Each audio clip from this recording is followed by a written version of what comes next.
E eu saúdo você com a paz do Senhor Jesus. Tudo bem com vocês? Eu espero que sim. Feche os seus olhos, vamos orar para iniciar a nossa leitura diária de hoje. Senhor meu Deus e meu Pai que está nos céus, maravilhoso é o teu nome. Senhor, nos ajude, nos conceda a tua graça. Sê conosco, Pai. Renova, Senhor, as nossas forças, o nosso ânimo. Que o teu Espírito Santo possa estar presente, Senhor, como intérprete, diante da tua palavra aqui nessa noite, interpretando-a para os nossos corações, Senhor, nesse dia de hoje. Nos ajude, nos dê graça. Em nome do teu Filho amado Jesus Cristo, aquele que vive e reina para tudo sempre. Amém. E amém. Eu estou gravando aqui o canal à noite, de dia não consegui gravar, mas é claro, né? Não importa se é de manhã, de madrugada, se é tarde ou noite, a hora que você ouvir o vídeo leitura de hoje, com certeza você será visitado pela presença do Espírito Santo. Bom, as nossas leituras diárias de hoje estão em 1 Samuel, capítulos 28 e 29, 1 Crônicas, capítulo 9, Atos, capítulo 19. Capítulo 28. 1 Samuel, capítulo 28, Saul e a médium de Endor. Naqueles dias, os filisteus reuniram suas tropas para lutar contra Israel. Aquis disse a Davi: saiba que você e seus soldados me acompanharam no exército. Disse Davi a Aquis: então tu saberás que teu servo é capaz de fazer. Aquis respondeu-lhe: muito bem, eu colocarei como minha guarda pessoal permanente. Samuel já havia morrido e todo Israel o havia pranteado e sepultado em Ramá, sua cidade natal. Saul havia expulsado do país os médiuns e os que consultavam os espíritos. Depois que os filisteus se reuniram, vieram e acamparam em Sunem, enquanto Saul reunia todos os israelitas e acampava em Gilboa.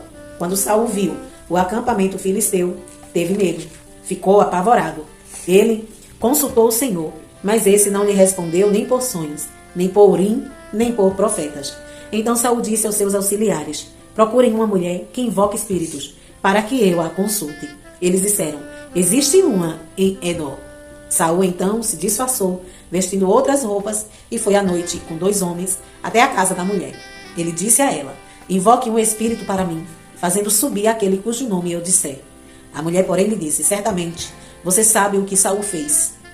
Ele eliminou os médiuns e os que consultam os espíritos da terra de Israel. Porque você está preparando uma armadilha contra mim, que me levará à morte? Saul jurou-lhe pelo Senhor: juro pelo nome do Senhor que você não será punida por isso. Quem devo fazer subir? Perguntou a mulher. Ele respondeu: Samuel. Quando a mulher viu Samuel, gritou e disse a Saul: por que me enganaste? Tu mesmo és Saul. O rei lhe disse: não tenha medo. O que você está vendo? A mulher respondeu: vejo um ser que sobe do chão. E ele perguntou: qual é a aparência dele? E disse ela: um ancião, vestindo um manto, está subindo. Então Saul ficou sabendo que era Samuel, inclinou-se e prostrou-se com o rosto em terra. Samuel perguntou a Saul: por que você me perturbou, fazendo-me subir? Respondeu Saul: estou muito angustiado. Os filisteus estão me atacando e Deus se afastou de mim. Ele já não responde nem por profetas, nem por sonho. Por isso te chamei para me dizeres o que fazer. Disse Samuel: por que você me chamou, já que o Senhor se afastou de você e se tornou seu inimigo? O Senhor fez o que predisse por meu intermédio. Rasgou de suas mãos o reino e o deu ao seu próximo, a Davi. Porque você não obedeceu ao Senhor, nem executou a grande ira dele contra os amalequitas? Ele faz sair hoje. O Senhor entregará você e o povo de Israel nas mãos dos filisteus. E amanhã você e seus filhos estarão comigo. O Senhor também entregará o exército de Israel nas mãos dos filisteus. Na mesma hora, Saul caiu estendido no chão, aterrorizado pelas palavras de Samuel. Suas forças se esgotaram, pois ele tinha passado todo aquele dia e toda aquela noite sem comer. Quando a mulher se aproximou de Saul e viu que ele estava profundamente perturbado, disse: olha, tua serva te obedeceu. Arrisquei minha vida e fiz o que me ordenaste. Agora, por favor, ouve tua serva e coma um pouco para que tenha forças para seguir teu caminho. Ele recusou e disse: não vou comer. Seus homens, porém, insistiram com ele, e a mulher também. E ele os atendeu. Ele se levantou do chão e sentou-se na cama. A mulher matou um bezerro gordo que tinha em casa, apanhou um pouco de farinha, amassou e assou pão sem fermento. Então ela serviu a Saul e a seus homens. E eles comeram, e naquela mesma noite eles partiram. Capítulo 29. Os filisteus desconfiam de Davi. Os filisteus reuniram todas as suas tropas em Afeque. Israel acampou junto à fonte de Jezreel. Enquanto os governantes filisteus avançavam com seus grupos de 100 de 1000, Davi e seus homens iam na retaguarda com Aquis. Os comandantes dos filisteus perguntaram: o que este hebreu faz aqui? Aquis respondeu: esse é Davi, que era oficial de Saul, rei de Israel. Ele já está comigo há mais de 1 ano. e desde o dia que deixou Saul, nada fez que mereça desconfiança. Contudo, os comandantes filisteus se iraram contra ele e disseram: manda embora esse homem para a cidade que você lhe designou. Ele não deve ir para a guerra conosco, senão se tornará nosso adversário durante o combate. Qual seria melhor a maneira de recuperar a boa vontade de seu senhor, senão a custa da cabeça de nossos homens? Não é ele o Davi de quem cantavam em suas danças? Saul abateu milhares e Davi suas dezenas de milhares? Então aqui chamou Davi e disse: juro pelo nome do Senhor, que você tem sido leal e ficaria contente em tê-lo servindo comigo no exército. Desde o dia em que você veio a mim, nunca desconfiei de você. Mas os governantes não o aprovam. Agora volte e vá em paz. Não faça nada que desagrade os governantes filisteus. Davi perguntou: o que foi que eu fiz? O que descobriste contra teu servo desde o dia em que cheguei? Porque não posso ir lutar contra os inimigos do rei, meu senhor? Aquis respondeu: reconheço o que você tem feito, o que eu aprovo, como um anjo de Deus. Os comandantes filisteus, no entanto, dizem que você não deve ir à batalha conosco. Agora levante-se bem cedo, junto com os servos de seu senhor, que vieram com você, e partam de manhã, assim que clarear o dia. Então Davi e seus soldados se levantaram de madrugada para voltar à terra dos filisteus, e os filisteus foram para Jezreel. 1 Crônicas, capítulo 9. Todos os israelitas foram alistados nas genealogias dos registros históricos dos reis de Israel. Capítulo 9, 1 Crônicas. Todos os israelitas foram alistados nas genealogias dos registros históricos dos reis de Israel. O povo de Jerusalém. Por sua infidelidade, o povo de Judá foi levado prisioneiro para a Babilônia. Os primeiros a voltarem às suas propriedades e às suas cidades foram algumas pessoas do povo e alguns sacerdotes levitas e servidores do templo. Os de Judá, de Benjamim e de Efraim e Manassés que se instalaram em Jerusalém foram Utai, filho de Amiúde, neto de Onri, bisneto de Inri, trineto de Bani, um descendente de Pérez, filho de Judá. Dos descendentes de Selá, o primogênito Asaías com seus filhos. Dos descendentes de Zerá, Jeuel, os de Judá eram 690. Dos benjamitas, Salu, filho de Mesulão, neto de Odavias e bisneto de Asenua. E Binéias, filho de Jeroão, Elá, filho de Uzi, filho de Micre, e Mesulão, filho de Cefatias, filho de Reuel, filho de Ibias, da tribo de Benjamim, relacionados em sua genealogia, eram 956. Todos esses homens eram chefes de suas famílias.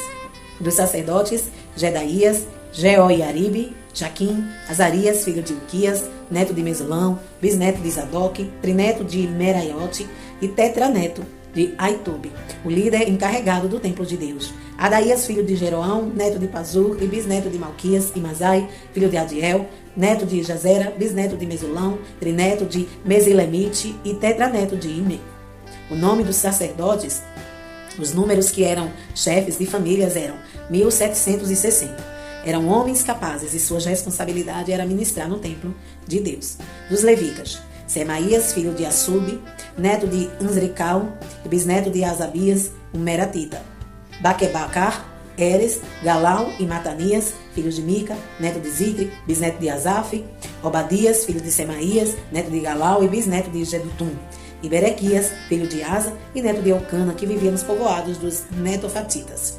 Os guardas das portas eram Salum, o chefe, Acube, Talmon, Aimã e os irmãos dele, sendo até hoje os guardas da porta do rei a leste. Salum era o chefe. Esses eram os guardas das portas que pertenciam ao acampamento dos levitas. Salum, filho de Coré, neto de Ebiasaf e bisneto de Corá, e seus parentes, os coreitas, guardas das portas responsáveis por guardar a entrada da tenda, como os seus antepassados tinham sido responsáveis por guardar a entrada da habitação do Senhor. Naquela época, Finéias, filho de Eleazar, estivera encarregado dos guardas das portas e o Senhor estava com ele. Zacarias, filho de Meselemias, era o guarda das portas da entrada da tenda do encontro. A soma total dos escolhidos para serem guarda das portas, registrados nas genealogias dos seus povoados, era de 212. Eles haviam sido designados para esses postos de confiança por Davi e pelo vidente, Samuel. Eles e os seus descendentes foram encarregados de vigiar as portas do templo do Senhor, o templo chamado Tenda. Os guardas vigiavam as portas nos 4 lados, norte, sul, leste e oeste. Seus parentes residentes em seus povoados tinham que vir de tempos em tempos e trabalhar com eles por períodos de 7 dias. Mas os 4 principais guardas das portas, que eram levitas, receberam a responsabilidade de tomar conta das salas e da tesouraria do templo de Deus. Eles passavam a noite perto do templo de Deus, pois tinham o dever de vigiá-lo e de abrir as portas todas as manhãs. Alguns levitas estavam encarregados dos utensílios utilizados no culto do templo. Eles os contavam quando eram retirados e quando eram devolvidos. Outros eram responsáveis pelos móveis e por todos os demais utensílios do santuário, bem como pela farinha, pelo vinho, pelo óleo, pelo incenso e pelas especiarias. E ainda outros cuidavam da manipulação das especiarias. Um levita chamado Matitias, filho mais velho do coreita Salum, tinha a responsabilidade de assar os pães para as ofertas, e dentre os coatitas, seus irmãos, alguns estavam encarregados de preparar os pães que eram postos sobre a mesa todo sábado. Os cantores, chefes de famílias, levitas, permaneciam nas salas do templo e estavam isentos de outros deveres, pois dia e noite se dedicavam à sua própria tarefa. Todos esses eram chefes de famílias levitas, alistados como líderes em suas genealogias, e moravam em Jerusalém. A genealogia de Saul. Jeiel, pai de Gibeon, morava em Gibeon. O nome de sua mulher era Maaca. O nome do seu filho mais velho, Abdon. Depois nasceram Zur, Quis e Baal, Ner, Nadab, Gedor, Aiô, Zacarias, Miclote gerou Simeia. Eles também moravam perto de seus parentes em Jerusalém. Ner gerou Quis gerou Saul, Saul gerou Jonatas, Malquizua, Abinadab e Esbaal. Este foi o filho de Jonatas. Merib e Baal, que gerou Mica. Estes foram os filhos de Mica, Pitom, Meleque, Tarea e Acás. Acás gerou Jadá, Jadá gerou Alemeleque, Asmavet e Zirri. Zirri gerou Moza, Moza gerou Bineá, cujo filho foi Refaías. O filho deste foi Eleasa, pai de Azel. Azel teve 6 filhos, e o nome deles foram Azricão, Bocru, Ismael, Seraías, Obadias e Anã. Esses foram os filhos de Azel. Atos, capítulo 19. Atos, capítulo 19. Paulo em Éfeso. Enquanto Apolo estava em Corinto, Paulo, atravessando as regiões altas, chegou a Éfeso. Ali, encontrou alguns discípulos e lhe perguntou: Vocês receberam o Espírito Santo quando creram? Eles responderam: Não, nem sequer ouvimos que existe o Espírito Santo. Então, que batismo vocês receberam? Perguntou Paulo. O batismo de João, responderam eles. Disse Paulo: O batismo de João foi um batismo de arrependimento. Ele dizia ao povo que cresce naquele que viria depois dele, isso é, Jesus. Ouvindo isso, eles foram batizados no nome do Senhor Jesus. Quando Paulo lhe impôs as mãos, veio sobre eles o Espírito Santo e começaram a falar em línguas e a profetizar. Eram ao todo uns 12 homens. Paulo entrou na sinagoga e ali falou com liberdade durante 3 meses, argumentando convincentemente acerca do reino de Deus. Mas alguns deles se endureceram e se recusaram a crer, e começaram a falar mal do caminho diante da multidão. Paulo então afastou-se deles. Tomando consigo os discípulos, passou a ensinar diariamente na escola de Tirano. Isso continuou por 2 anos, de forma que todos os judeus e os gregos que viviam na província da Ásia ouviram a palavra do Senhor. Deus fazia milagres extraordinários por meio de Paulo, de modo que até lenços e aventais que Paulo usava eram levados e colocados sobre os enfermos. Estes eram curados de suas doenças e os espíritos malignos saíam deles. Alguns judeus que andavam expulsando espírito maligno tentaram invocar o nome do Senhor Jesus sobre os demônios, dizendo: Em nome de Jesus a quem Paulo prega, eu lhes ordeno que saiam. Os que estavam fazendo isso eram os 7 filhos de Seva, um dos chefes dos sacerdotes dos judeus. Um dia, o espírito maligno lhe respondeu: Jesus eu conheço, Paulo eu sei quem é, mas vocês, quem são? Então, o endemoniado saltou sobre ele e os dominou, espancando-o com tamanha violência que eles fugiram da casa nus e feridos. Quando isso tornou conhecido de todos os judeus e gregos que viviam em Éfeso, todos eles foram tomados de temor e o nome do Senhor Jesus era engrandecido. Muitos dos que creram vinham e confessavam e declaravam abertamente suas obras. Mas grande número dos que tinham praticado o ocultismo reuniram seus livros e os queimaram publicamente. Calculando o valor total, esse chegou a 50.000 dracmas. Dessa maneira, a palavra do Senhor muito se difundia e se fortalecia. Depois dessas coisas, Paulo decidiu no Espírito ir a Jerusalém, passando pela Macedônia e pela Acaia. Ele dizia: depois de haver estado ali, é necessário também que eu vá visitar Roma. Então enviou a Macedônia 2 dos seus auxiliares, Timóteo e Erasto, e permaneceu mais um pouco na província da Ásia. O tumulto em Éfeso. Naquele tempo houve um grande tumulto por causa do caminho. Um ourive chamado Demétrio, que fazia miniaturas de prata do templo de Ártemis e que dava muito lucro aos artífices, reuniu-se com os trabalhadores dessa profissão e disse: Senhores, vocês sabem que temos uma boa fonte de lucro nessa atividade e estão vendo e ouvindo como estes indivíduos, Paulo, está convencendo e desviando grande número de pessoas aqui em Éfeso. e em quase toda a província da Ásia. Diz ele que deuses feitos por mãos humanas não são deuses. Não somente há o perigo da nossa profissão perder sua reputação, mas também de o templo da grande deusa Ártemis cair em descrédito e de a própria deusa adorada em toda a província da Ásia e em todo o mundo ser destituída de sua majestade divina. Ao ouvirem isso, eles ficaram furiosos e começaram a gritar: grande é a Ártemis dos Efésios. Em pouco tempo, a cidade toda estava em tumulto. O povo foi às pressas para o teatro, arrastando os companheiros de viagem de Paulo, os macedônios Gaio e Aristarco. Paulo queria apresentar-se à multidão, mas os discípulos não permitiram. Alguns amigos de Paulo, dentre as autoridades da província, chegaram a mandar-lhe um recado, pedindo-lhe que não se arriscasse a ir ao teatro. A assembleia estava em confusão. Uns gritavam uma coisa, outros gritavam outra. A maior parte do povo nem sabia por que estava ali. Alguns da multidão julgaram que Alexandre era a causa do tumulto, quando os judeus os empurraram para a frente. Ele fez sinal pedindo silêncio com a intenção de fazer sua defesa diante do povo. Mas quando ficaram sabendo que ele era judeu, todos gritaram a sua voz durante cerca de 2 horas. Grande é a Ártemis dos Efésios. O escrivão da cidade acalmou a multidão e disse: Efésios, quem não sabe que a cidade de Éfeso é a guardiã do templo da grande Ártemis e da sua imagem que caiu do céu? Portanto, visto que esses fatos são inegáveis, acalmem-se e não façam nada precipitadamente. Vocês trouxeram estes homens aqui, embora eles não tenham roubado templos nem blasfemado contra a nossa deusa. Se Demétrio e seus companheiros de profissão têm alguma queixa contra alguém, os tribunais estão abertos e há procônsules. Eles que apresentem suas queixas ali. Se há mais alguma coisa que vocês desejam apresentar, isso será decidido em assembleia conforme a lei. Da maneira como está, corremos o perigo de sermos acusados de perturbar a ordem pública por causa dos acontecimentos de hoje.